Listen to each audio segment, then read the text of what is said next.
Nothing about this move came with noise. No press conference, no dramatic quote, no carefully leaked storyline meant to soften the reaction. And that's exactly why it mattered. Because when a team makes a decision this quietly, especially about a respected veteran, it usually means the verdict was already unavoidable. This wasn't about frustration. It wasn't about disappointment. It was about realization. A realization that the Cleveland Browns had crossed a line they couldn't uncross. And once they did, there was no place left for compromise. On the surface, it looked like just another roster recalibration. Coaches do it all the time. Systems change, personnel changes. That's football. But this one cut deeper, because the player at the center of it didn't fail. He didn't regress. He didn't implode. In fact, if you graded him by traditional standards, he did everything right. That's what makes this decision uncomfortable. And in the NFL, discomfort is usually the clearest sign that something fundamental has shifted. Inside the building, the conversation wasn't about effort or professionalism. It was about alignment, about whether the offense Cleveland now needed could even coexist with pieces that once defined it. And that question only exists because one unexpected moment forced the franchise to speed up its timeline. A moment that didn't just turn heads around the league, but scrambled priorities behind closed doors. A rookie quarterback didn't simply arrive, he rewired the clock. When Shedeur Sanders earned a Pro Bowl nod, it didn't feel like a reward. It felt like a warning, a signal that the Browns were no longer in a gradual build, they were already there. And suddenly, everything that had been good enough felt dangerously slow. The offense wasn't broken, but it wasn't dangerous either. And that distinction matters when your quarterback has already proven he can tilt the field. That's when the silence started to make sense, because this wasn't a debate worth having publicly. You don't negotiate with timelines in the NFL. You don't argue with windows once they open. You act. And Cleveland did exactly that, guided by one of the few architects in the league willing to torch familiarity in service of precision. Todd Monken didn't look at resumes. He didn't look at sunk cost. He looked at what the offense needed to become, not what it used to be. And once that vision snapped into focus, one truth became unavoidable. The Browns weren't trimming around the edges anymore. They were redrawing the blueprint. This wasn't a demotion. It wasn't a punishment. It was an erasure. A system so decisively recentered around its quarterback that anything misaligned, no matter how polished, simply couldn't survive the shift. The old offense didn't evolve. It died, quietly. And with it went one of its most dependable pieces. That's the part most people missed. This wasn't about one player losing his job. It was about a franchise choosing velocity over comfort, volatility over control. And once that choice was made, there was no way back. Because the moment Cleveland decided to stop building for stability and start building for explosion, every assumption on the roster collapsed, and that's when the real story began. The moment didn't arrive with fireworks, but it landed like a shockwave anyway. A rookie quarterback nod isn't just rare, it's disruptive. It forces conversations teams aren't ready to have. It exposes timelines, magnifies mistakes, and demands honesty about where a roster really is. When Shedeur Sanders earned that recognition, it didn't feel like an achievement Cleveland could simply celebrate and move on from. Inside the organization, it landed as something else entirely. A verdict, a deadline. Rookie quarterbacks aren't supposed to collapse hierarchies that fast. They're supposed to flash, struggle, learn, then slowly grow into leadership roles. That's the script. Sanders skipped the slow part. In a matter of months, he didn't just produce, he defined the offense. His command, his composure, his ability to create outside structure forced the Browns to confront a reality they hadn't planned on reaching yet. This wasn't a someday quarterback, this was a right-now quarterback. And that distinction changes everything. What made the Pro Bowl nod so destabilizing wasn't just the recognition itself, it was what the tape already showed. Sanders wasn't thriving because the system protected him, he was thriving despite its limitations. Off-platform throws, broken play improvisation, deep shots delivered while drifting or fading away from pressure. These weren't highlights drawn up on a whiteboard, they were problem-solving moments, instinctive and repeatable, the kind that can't be coached into existence. And once Cleveland saw that, they couldn't unsee it. That's where urgency crept in. Not the loud, panicked kind, but the dangerous, focused kind. The kind that asks a hard question over and over until it can't be ignored anymore. Are we maximizing this? Are we built for what he already is? Because once a quarterback shows you he can tilt coverage and stretch the field under pressure, patience stops being a virtue, it becomes a liability. The Browns had spent years chasing competence, stability, a version of football that avoided mistakes rather than hunted advantages, and in one season, Sanders made that approach obsolete. The Pro Bowl nod didn't crown him, it challenged the entire organization. It said plainly that this window was open now, not later. The defenses around the league would adjust, that coordinators would study his tendencies, and that any delay in building around his strengths would be paid for on Sundays. That's why the reaction inside the building wasn't applause, it was alignment. Meetings shifted, evaluation sharpened.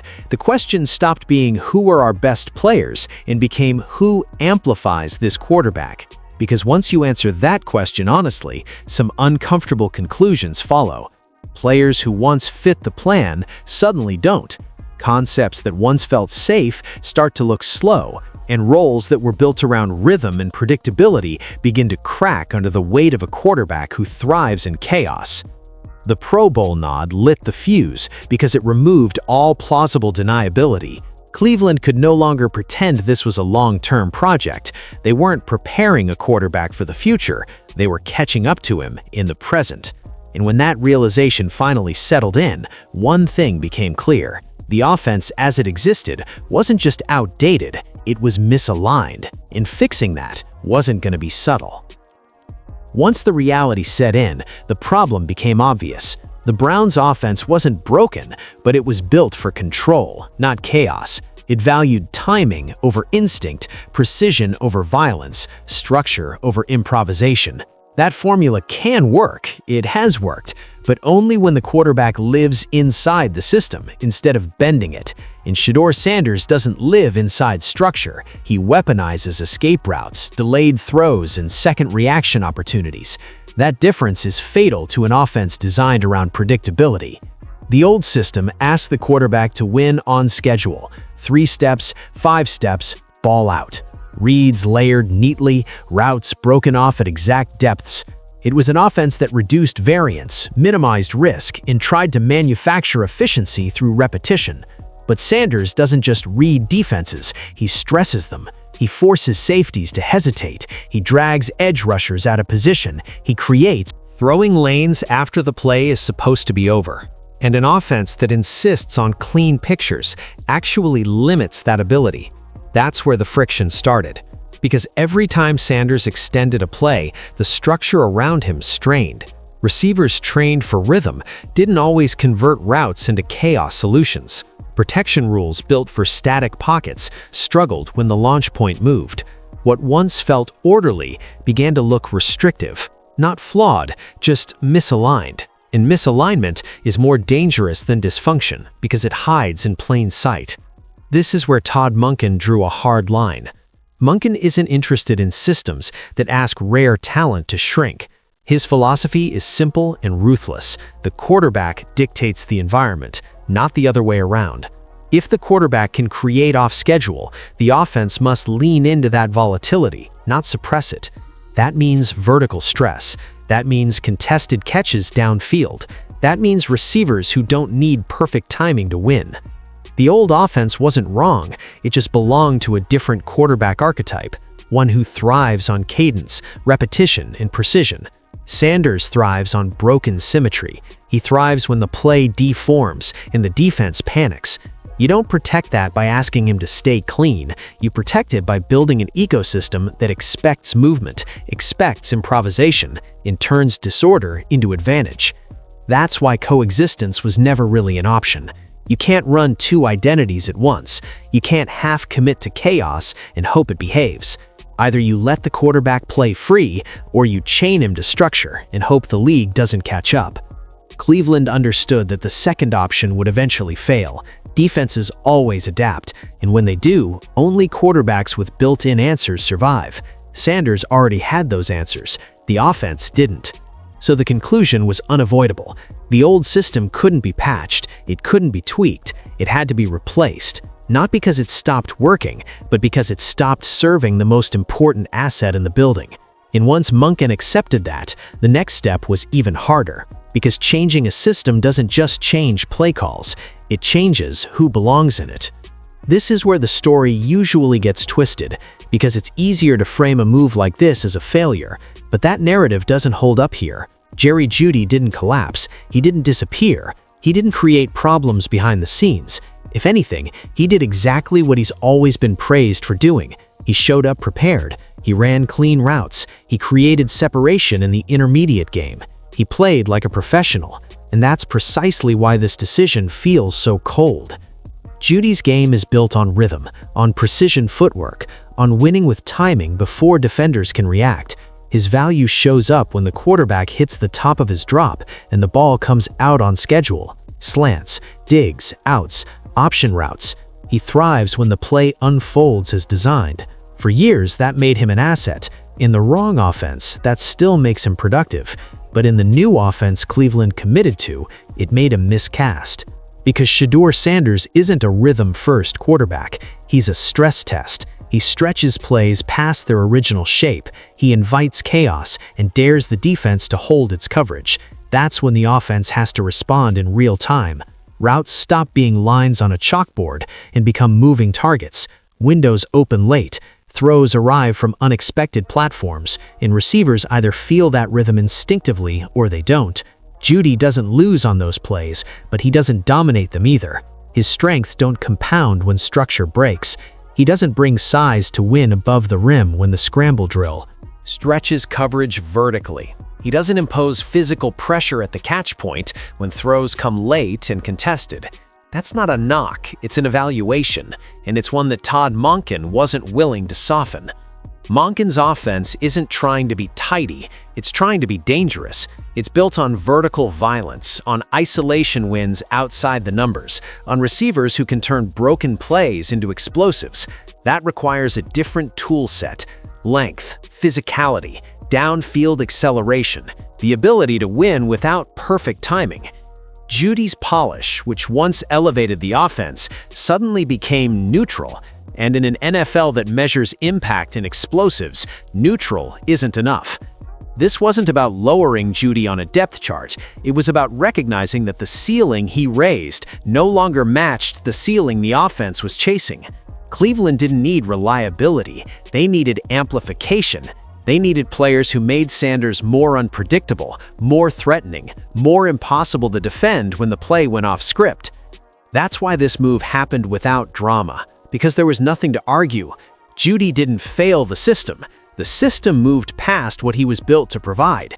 And once the Browns decided they were done building for comfort and committed to building for volatility, the gap between Jeudy's strengths and the offense's demands became impossible to ignore.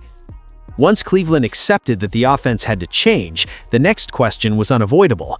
If the old pieces no longer fit, what did the new ones have to look like? This wasn't a search for flash or novelty. It was a very specific profile, almost unforgiving in its requirements. The Browns didn't need a receiver who could survive in chaos. They needed one who could weaponize it, someone whose presence alone distorted coverage and punished hesitation. The new offense demanded size that couldn't be bodied off routes, speed that didn't fade once contact arrived, and, most importantly, the ability to win when the quarterback broke structure.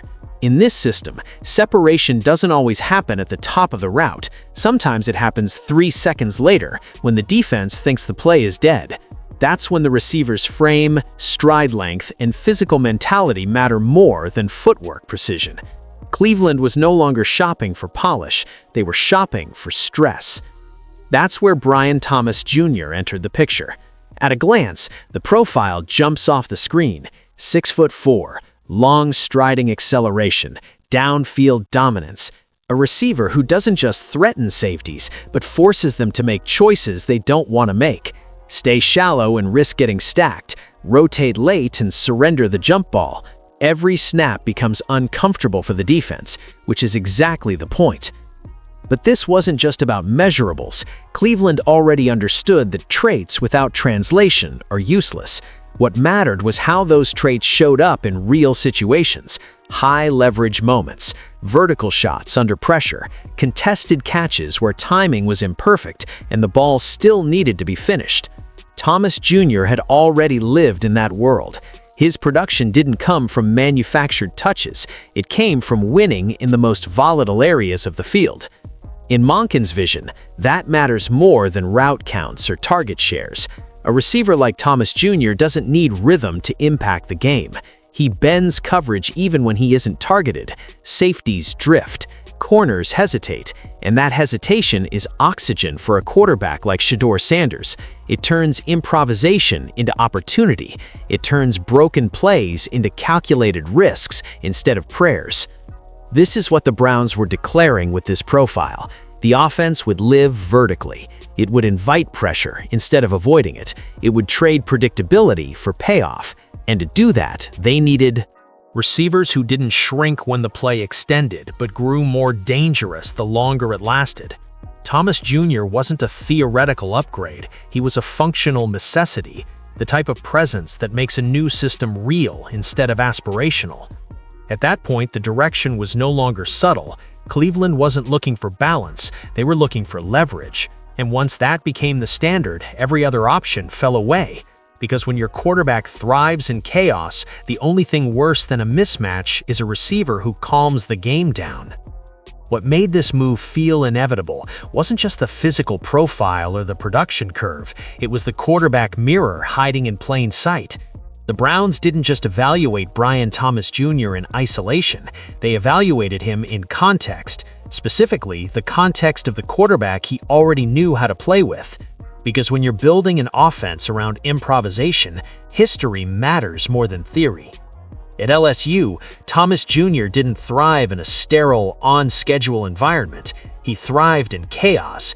His breakout moments came alongside Jayden Daniels, a quarterback whose game, in temperament and execution, mirrors Shedeur Sanders far more than most people realize. Both are mobile without being reckless.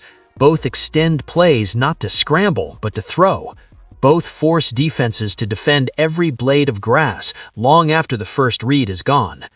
That similarity isn't cosmetic, it's functional. Receivers who succeed with quarterbacks like Daniels and Sanders learn a different kind of awareness. Routes don't end where the playbook says they do. They bend, they restart, they turn into feel-based adjustments driven by body language and spatial instinct. Thomas Jr. already speaks that language. He knows how to stay alive when the pocket dissolves. He knows when to break vertical, when to throttle down, and when to attack leverage late. This is the part most fans miss when they reduce scouting to highlight reels and box scores. Chemistry isn't always about reps. Sometimes it's about shared chaos tolerance, the ability to operate comfortably when structure disappears. Thomas Jr. didn't just post numbers with Daniels, he proved he could sync with a quarterback who creates outside the margins. That's not something you install in a new receiver room in September. It's either there or it isn't. For Cleveland, that parallel carried massive predictive value. It meant Monken wasn't projecting a future fit, he was validating an existing one. The film already showed Thomas Jr. adjusting to extended plays, winning vertically on broken coverages, and finishing through contact when throws arrived late. Those are the exact moments where Shedeur Sanders is at his best. That overlap isn't coincidence, it's alignment. This is why the move felt less like a gamble and more like a translation. Cleveland wasn't hoping Thomas Jr. could grow into the offense, they were importing proof. Proof that the quarterback they now build around doesn't need receivers who wait for the ball. He needs receivers who hunt it, even when the play stops making sense. And once you see that parallel clearly, the rest of the decision stops being debatable. The only thing that made this move look risky on the surface was a stretch of production that didn't pop the way people expected. Late in the season, the numbers dipped, targets fluctuated, splash plays felt quieter, and for casual observers, that was enough to plant doubt. But Cleveland wasn't scouting box scores, they were auditing context. and the context in Jacksonville told a very different story. When Brian Thomas Jr. landed with the Jacksonville Jaguars, expectations rose fast. Vertical threat, alpha traits, immediate impact, early flashes backed that up. But as the season wore on, something changed. Not in Thomas Jr.'s physical ability, not in his effort, but in how he was allowed to be used. His routes flattened, his downfield opportunities thinned. The offense began asking him to operate inside constraints that didn't match his strengths. That's where scheme matters more than talent. Jacksonville's offensive structure under Shane Waldron leaned heavily on control and compression.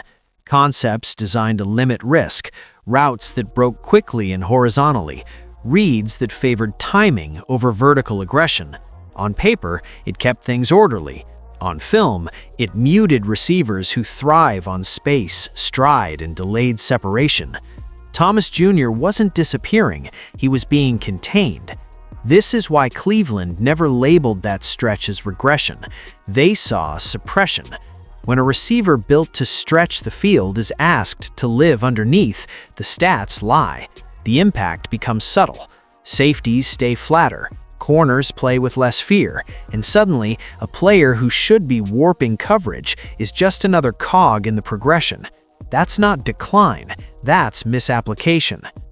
Monken and the Browns front office zoomed in on the details others skipped: release success, route wins that didn't get the throw, late separation on plays where the quarterback never had time to reset. All of it pointed to the same conclusion: the skill set was intact. The environment wasn't. In the right system, those same traits don't fade, they explode. That's why this dip fooled so many people. It created the illusion of a plateau, but Cleveland read it as opportunity, a chance to acquire a receiver whose value looked compressed only because he was playing in an offense that didn't invite what he does best. And in a league where everyone is chasing efficiency, the teams that win big are the ones willing to bet on context over comfort. Once Thomas Jr. was mentally placed back into a vertical, quarterback-driven system, the picture cleared instantly. The downturn wasn't a warning sign, it was a buy low window, and Cleveland didn't hesitate. They recognized that production doesn't vanish on its own, it gets buried. And buried talent in the right hands comes back loud. Once Cleveland reached that conclusion, the next move couldn't be half-measured. You don't identify a missing piece this critical and then tiptoe around the cost. That's how teams talk themselves out of windows. So when reports surfaced that the Browns were willing to move a first-round pick to get their receiver, it wasn't reckless, it was declarative. A first-round offer doesn't whisper intent, it shouts it. This wasn't about acquiring talent for talent's sake, it was about collapsing timelines. First-round picks are future currency, and Cleveland made it clear they weren't shopping for a someday payoff, they were buying certainty in the present. When a team spends that level of capital, it means they already know what the player does inside their system. Not hope, not upside, function. For Todd Monken, the calculation was simple. The most expensive mistake a team can make is wasting a rookie quarterback's early peak. Windows like this don't stay open out of politeness. Defenses adjust, injuries happen, momentum disappears, and when you already know your quarterback can tilt the field, waiting becomes the real risk. The Browns weren't chasing value, they were chasing alignment. That's what made the first-round willingness so revealing. It showed that Cleveland wasn't interested in hoarding assets or protecting optics. They weren't building a collection, they were engineering a system, and systems don't work if the parts arrive late. Shedeur Sanders isn't in a learning phase Anymore. He's in an exploitation phase, and every season you hesitate in that phase is one you don't get back. This move also rewrote how the roster is evaluated. Once you're willing to spend premium capital to match your quarterback's strengths, every other decision becomes sharper.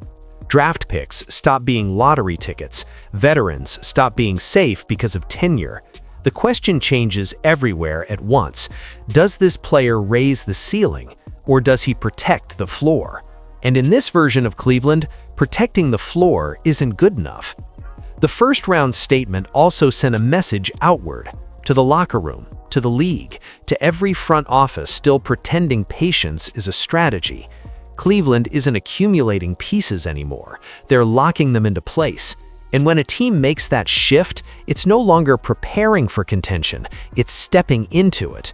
That's why this wasn't a gamble disguised as confidence. It was confidence backed by homework.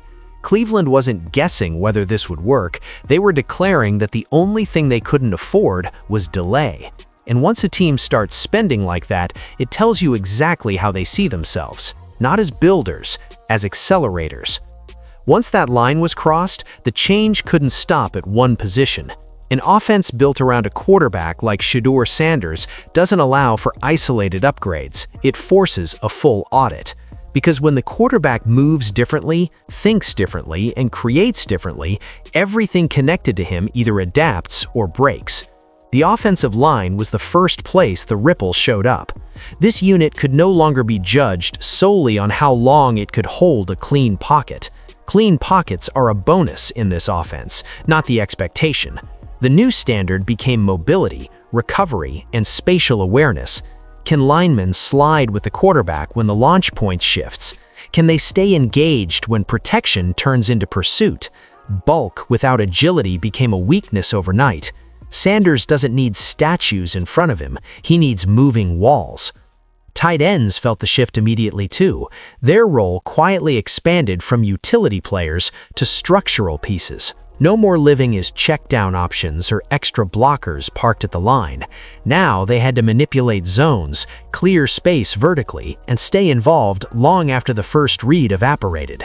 In a scramble-driven offense, tight ends become geometry tools. They stretch linebackers, occupy safeties, and turn broken plays into layered concepts. Anyone who couldn't process that quickly enough fell behind fast. Even the running back room didn't escape reevaluation. This offense doesn't just care about yards after handoffs, it cares about chaos management. Can a back identify pressure while the pocket is moving? Can he leak late in the space when coverage collapses? Can he protect without panicking when the timing is off? Sanders doesn't need safety valves that freeze, he needs options that react. And above all of it sat the philosophical filter imposed by Todd Monken. Every position group started being viewed through the same lens. Not is this player solid, but does this player multiply the quarterback? It's a subtle distinction, but it changes everything. Solid players protect a system, multipliers elevate it, and this offense is no longer interested in protection. That's why the ripple felt so fast and so quiet at the same time. Meetings changed tone, installation priorities shifted, development plans were rewritten around immediate usability instead of long-term comfort. This wasn't a rebuild, it was an acceleration. Roles that once made sense in isolation suddenly felt outdated in context. Players who once blended in had to declare what they added. This is what quarterback-centric actually looks like when a team commits to it. Not slogans, not press releases. Structural pressure everywhere. Every route, every block, every coaching rep routed toward one question: does this help Sanders win on his terms? If the answer was unclear, the solution wasn't patience, it was replacement. And once that standard settles in, something interesting happens. The offense stops feeling pieced together. It starts moving like a single organism, responsive, aggressive, uncomfortable to defend. That's the ripple effect most teams never fully lean into. Cleveland did. And once they did, there was no going back to half measures. This is the part most teams talk about and almost none of them actually do, because it's easy to change personnel, it's hard to change standards. What Cleveland committed to wasn't just a schematic pivot, it was a cultural one, a shift that quietly stripped away the comfort layers veterans usually rely on. In this building now, longevity doesn't protect you, consistency doesn't shield you, only fit does. For years, NFL rosters have been managed with a kind of unspoken diplomacy. Do the right things, stay professional, produce at an acceptable level, and you earn patience. Cleveland tore that rule up. The new message wasn't cruel, but it was unforgiving. If you don't actively elevate the quarterback, you're not neutral, you're a drag. And that philosophy changes how every player sees their place. That's why this move landed so sharply across the locker room. Jerry Jeudy wasn't a problem, he was a pro. Seeing a player like that phased out didn't scare people because it felt unfair. It scared them because it felt precise. There was no emotion behind it, no noise, just logic applied without mercy. And logic is harder to argue with than frustration. The Browns are no longer optimizing for reliability, they're optimizing for impact. That's a subtle difference with massive consequences. Reliability keeps games close, impact flips them. And when your quarterback is already capable of creating impact on his own, the roster around him either compounds that force or dilutes it. Cleveland decided dilution was the enemy. What makes this shift so rare is how uncomfortable it is to live with. You lose depth that feels safe. You give up flexibility that makes coaches sleep better at night. You accept volatility on purpose. Most organizations avoid that because volatility gets people fired when it fails. Cleveland leaned into it because they understood that playing it safe with a rare quarterback is its own kind of failure. This is where Todd Monken stands apart. He didn't redefine culture with speeches, he did it with enforcement. Roles were clarified, expectations were sharpened, and players learned quickly that adaptation wasn't optional. You either bend toward what the offense is becoming, or the offense bends past you. For veterans, that meant staying sharp wasn't enough. You had to stay useful in a very specific way. For younger players, development stopped being theoretical. Contribution had to be immediate. The room got leaner, faster, more demanding, not because anyone wanted it that way, because the quarterback demanded it by how he played. This is the cultural shift most teams avoid because it removes excuses. There's no hiding behind potential, no blaming chemistry, no waiting for the system to settle. The system has settled. It's centered on Shedeur Sanders. Everything else is secondary. And once a locker room understands that, something clicks. Not everyone lasts, but the ones who do stop guessing what matters. They stop coasting. They stop negotiating relevance. The culture hardens around purpose. And that's when a team stops chasing identity and starts enforcing it. This was never about one receiver losing a role. That framing is too small to capture what actually happened. What played out in Cleveland was a declaration of intent, drawn cleanly and without hesitation. A line in the sand that said the Browns are no longer interested in who a player has been, only in who he allows the quarterback to become. Jerry Jeudy didn't fall off. He didn't sabotage anything. He represented something the Browns once needed: polish, stability, predictability. And for a time, that identity made sense. But the moment Shedeur Sanders changed the clock, that philosophy expired. Not gradually, instantly. That's why this move didn't come with explanation. It didn't need one. The system delivered the verdict on its own. When an offense is recalibrated this precisely, misalignment becomes obvious without anyone having to say it out loud. The old structure didn't evolve into the new one, it was replaced, and Jeudy, by no fault of his own, belonged to what came before. What Cleveland has embraced now is volatility with intention, controlled chaos. An offense that doesn't flinch when protection breaks, when routes bend, when plays stretch past the design. An offense built not to survive disruption, but to thrive in it. That's not something you layer on top of comfort. You build it from the ground up, and you defend it ruthlessly. This is why Todd Monken never framed the decision emotionally. Emotion leads to compromise, and compromise is what teams reach for when they're unsure of their direction. Cleveland isn't unsure anymore. They know who they are because they know who they're building around. Once that clarity arrives, everything else becomes mechanical. The Browns aren't rebuilding, they're mobilizing. They're not waiting for consensus, they're acting on conviction. And that's the real takeaway here. Teams that get the quarterback right don't slow down to make everyone comfortable. They speed up before the league can catch them. This wasn't a demotion, it was a declaration, a signal that relevance in Cleveland is no longer earned by being good enough, it's earned by making the quarterback more dangerous. And once a franchise commits to that standard, there's no version of going back.